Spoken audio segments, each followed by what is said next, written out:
आज हम भगवान राम के कुल में जन्मी राम की बड़ी बहन शांता के बारे में जानकारी देने वाले हैं। आखिर क्यों उन्हें रामायण, महाभारत और अयोध्या से दूर रखा गया। तो चलिए शुरू करते हैं विदाउट मिसिंग टाइम। लेकिन उससे पहले चैनल को सब्सक्राइब जरूर करें, क्योंकि आप बाद में सब्सक्राइब करना भूल जाते हैं।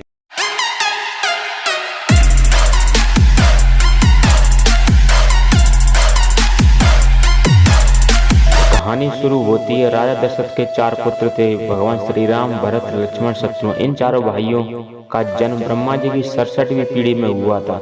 भरत श्री राम के 2 पुत्र थे, लव और कुश। भरत के 2 पुत्र थे, ताक्ष और पुष्कर। लक्ष्मण के 2 पुत्र चित्रांगद, चंद्रकेतु। और शत्रुघ्न के 2 पुत्र थे, सुबाहु और शूरसेन।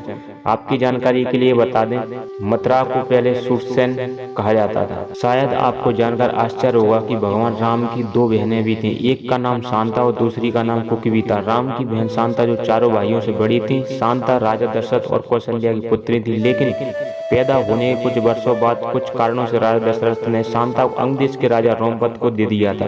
भगवान राम की बड़ी बहन का पालन पोषण राजा रोमपद और उनकी पत्नी वर्षणी ने किया, जो महारानी कौशल्या की बहन अर्थात राम की मौसी थी। इस संबंध में 3 कथाएं आती हैं। पहली कथा, वर्षणी निसंतान थी। एक बार अयोध्या में उन्होंने हंसी हंसी में ही बच्चे की मांग की। दशरथ भी मान गए। रघुकुल का दिया वचन निभाने के लिए शांता अंगदेश की राजकुमारी बन गई। शांता वेद, कला तथा शिल्प में पारंगत थी और वे अत्यधिक सुंदर भी थी। दूसरी कथा, लोक कथा अनुसार शांता जब पैदा हुई तब अयोध्या में अकाल पड़ा और 12 वर्षों तक धरती पर धूल धूल हो गई। चिंतित राजा को सलाह दी गई कि उनकी पुत्री शांता ही अकाल का कारण है। राजा दशरथ ने अकाल दूर करने के लिए अपनी पुत्री शांता को वर्षणी को दान दे दिया। उसके बाद शांता कभी अयोध्या नहीं आई। कहते हैं कि दशरथ उसे अयोध्या बुलाने से डरते थे, इसलिए कि कहीं फिर से अकाल नहीं पड़ जाए। तीसरी कथा आती है, कुछ लोग मानते थे कि राजा दशरथ ने शांता को सिर्फ इसलिए गोद दे दिया क्योंकि वह लड़की होने की वजह से उनके उत्तराधिकारी नहीं बन सकती थी। शांता का विवाह महर्षि विवाड़क के पुत्र श्रृंग ऋषि से हुआ। एक बार एक ब्राह्मण अपने क्षेत्र में फसल पैदावार मदद करने के लिए राजा रोमपद के पास गए, तो राजा ने उनकी बात पर ध्यान नहीं दिया। अपने भक्त की बेइज्जती पर गुस्सा इंद्रदेव ने बारिश नहीं होने दी, जिस वजह से सूखा पड़ गया। तब राजा श्रृंग ऋषि को यज्ञ करने के लिए बुलाया। यज्ञ के बाद भारी वर्षा हुई। जनता इतनी खुश हुई कि अंग देश में जश्न का माहौल बन गया। तभी वर्षणी और रोमपद ने अपनी गोद ली हुई बेटी शांता का हाथ श्रृंग ऋषि को देने का फैसला किया। राजा दशरथ और इनकी 3 रानियां इस बात को लेकर चिंतित रहते थे कि पुत्र नहीं होने पर उत्तराधिकारी कौन होगा। इनकी चिंता दूर करने के लिए ऋषि वशिष्ठ सलाह देते हैं कि आप अपने दामाद श्रृंग ऋषि से पुत्रष्टि यज्ञ करवाएं और इससे पुत्र की प्राप्ति होगी। दशरथ ने उनके मंत्री सुमंत की सलाह पर पुत्र कामष्टि यज्ञ में महान ऋषियों को बुलाया। मंद दशरथ ने श्रृंग ऋषि को भी बुलाया।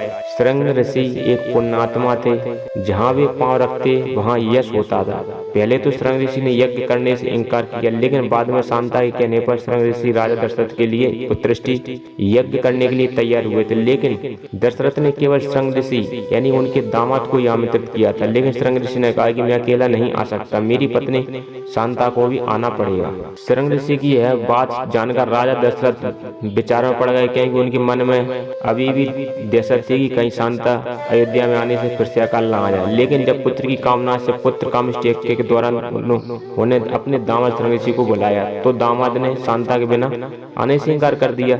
तब पुत्र कामना में आतुर दशरथ ने संदेश भिजवाया कि शांता भी आ जाए। शांता तथा श्रृंग ऋषि अयोध्या पहुंचे। शांता के पहुंचते ही अयोध्या में वर्षा होने लगी और फूल बरसने लगे। शांता ने दशरथ के चरण स्पर्श किए।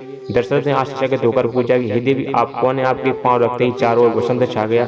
जब माता पिता दशरथ और कौशल्या विस्मित थे कि वो कौन है, तब शांता ने बताया कि वो उनकी पुत्री शांता है। दशरथ और कौशल्या जानकर अत्यधिक प्रसन्न हुए। वर्षों बाद दोनों ने अपनी बेटी को जो देखा था। दशरथ ने दोनों को सम्मान आसन दिया और उन दोनों की पूजा आरती की। तब श्रृंग ऋषि ने पुत्र कामष्टि यज्ञ किया तथा इसी से भगवान राम तथा शांता के अन्य भाइयों का जन्म हुआ। कहते हैं पुत्रष्टि यज्ञ करवाने वाले का जीवन उनका पुण्य इस यज्ञ की आहुति में नष्ट हो जाता। इस पुण्य के बदले ही राजा दशरथ को पुत्रों की प्राप्ति हुई।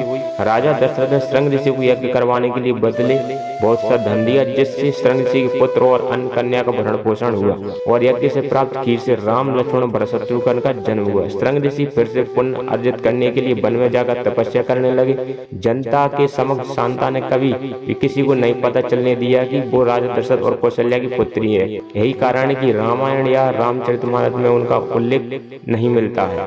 कहते हैं कि जीवन भर शांता राह देखती रही अपने भाइयों की कि वो कभी तो उससे मिलने आएंगे, पर कोई नहीं गया उसका हाल चाल जानने। मर्यादा पुरुषोत्तम भी नहीं गए, शायद वे भी राम राज्य में अकाल पड़ने से डरते थे। कहते हैं कि वन जाते समय भगवान राम अपनी बहन के आश्रम के पास से ही गुजरे थे, तनिक रुक जाते और बहन को दर्शन ही देते। आने को राजी नहीं थी शांता, सती माता की कथा सुन चुकी थी बचपन में। दरअसल से ऐसा माना जाता है कि श्रृंग ऋषि और शांता का वंश ही आगे चलकर सेंगर राजपूत बना। सेंगर राजपूत को सेंगर राजपूतों को ऋषिवंश से राजपूत कहा जाता है। क्या भगवान राम को अपनी बड़ी बहन शांता से मिलने जाना चाहिए था? कमेंट में जरूर बताएं और साथ ही चैनल को सब्सक्राइब, वीडियो को लाइक और शेयर करना ना भूलें। धन्यवाद।